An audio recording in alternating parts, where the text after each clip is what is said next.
नमस्कार मु professor doctor Surya Prakash Chaudhary consultant neurologist स्नायुरोग विशेषज्ञ।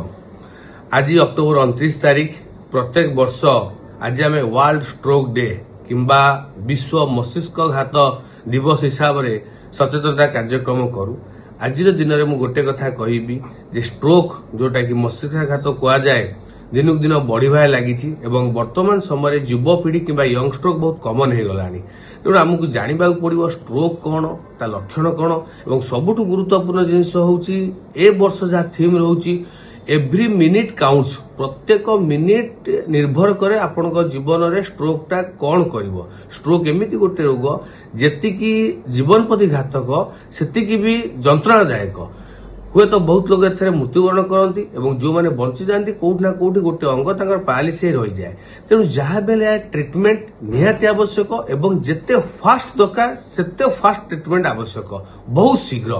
कथार अच्छी जदि आम स्ट्रोक रोगी को 4.5 घंटा भितर आम जो हस्पिटाल पहुंचे पारे और 4.5 घंटा भितर आम गोटे इंजेक्शन दे पारे तो हुए तो कहीपर स्ट्रोक संपूर्ण रूपे भल हो पारे लोकटी बंची जाई पारे और हुए तो तार कौन पारालिसिस भी न हो पारे।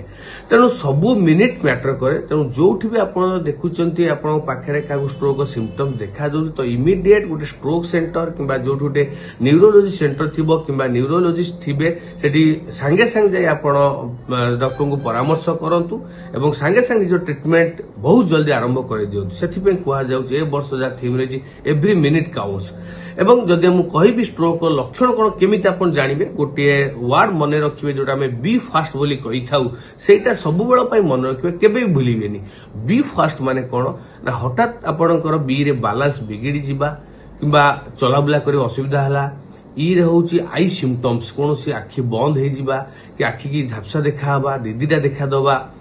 एफ रोची फेसियल वीकनेस जदि आप मुह बंका हो जाए कि मुहर कथा कहबार कौन असुविधा हो पारे। ए रोची आर्म आप गोटे हाथ दुर्बल हो कि गोटे गोड़ लोक गोटे गोड़ दुर्बल हो हठात बधिरा कालुआ हो।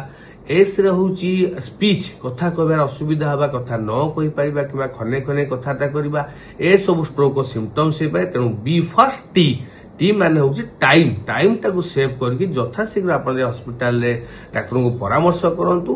तेणु सेटा ही ए वर्ष थीम एव्री मिनिट काउंट्स एवं युवपीढ़ी गोटे मोर उपदेश रहिबो। आजिका समय युवपीढ़ी स्ट्रोक संख्या बढ़िबा लगी से सतर्क हुंतु सचेतन हुंतु। आज स्ट्रोक डे रे वर्ल्ड स्ट्रोक डे रे समस्त जनसाधारण मानू एटा मो वार्ता रहिबो। धन्यवाद।